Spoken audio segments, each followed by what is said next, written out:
Let's continue our series, Confessions from a Realtor. This is part 5, I believe. So this one is going to be about I didn't understand my contract until it was too late. So as a realtor, we have a contract with our brokerage.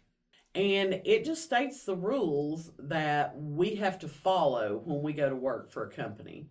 So most of them don't really have like a dress code to speak, but it's going to talk about you have to comply with the office handbook and office procedures, and you have to follow the code of ethics, and you have to use the tools that they make available to us. Like our office uses SkySlope for transaction management, so we have to agree that we're going to do those things.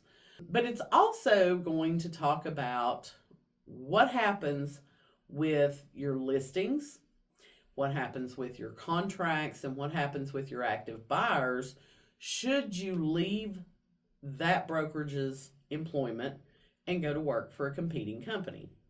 And when you're new as an agent, you don't have a clue about any of that.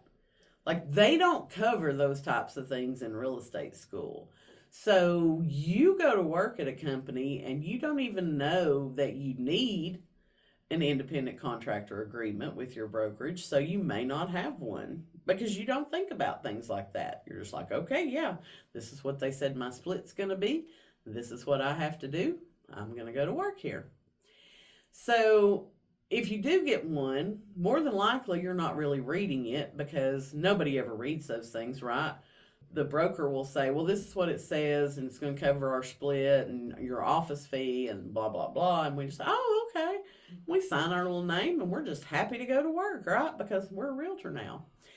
But that's going to be a huge mistake, especially if you're a new agent. You always want to take the time to read your independent contractor agreement. And if they do not give you one, you need to ask for one. Because legally, in the state of Tennessee, all listings and all contracts belong to the broker. Now, we fill out paperwork saying we are the designated agent working on behalf of the brokerage. But if I were to leave RE/MAX today to go to work for another company, because of my independent contractor agreement that I have with them, my listings stay my listings. My buyers that are under contract stay with me. But that wasn't necessarily the case the first time I became a realtor, the first brokerage I worked with. So I had accumulated quite a few listings, and I guess blindly and naively I assumed those would come with me.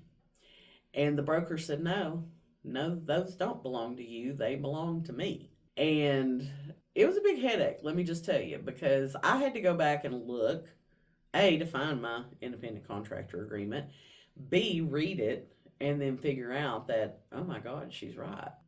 And once you have left, you're not supposed to reach out to these past clients and say, hey, I've switched brokerages. Do you want your listing to come with me? You're not supposed to do that. You can get in big trouble with the Realtor Association. So that was a very important lesson that I learned. You know what I mean? Because when you go to work as a realtor, I guess you just assume that, oh, we're all going to get along and nobody's going to try and screw me over. And surely they would not put anything in my contract stating that I don't get to keep my listings. So as a new agent, again, it's so important that you read your independent contractor agreement. And if your broker does not give you one to sign, you need to request one. You need to know exactly what happens in every scenario that could possibly play out. So it's one of those instances of once bitten, twice shy. I will never sign another independent contractor agreement without reading it from top to bottom. I will never do Authentisign on one again without having printed it out and reading through it with a fine-tooth comb. Lesson learned.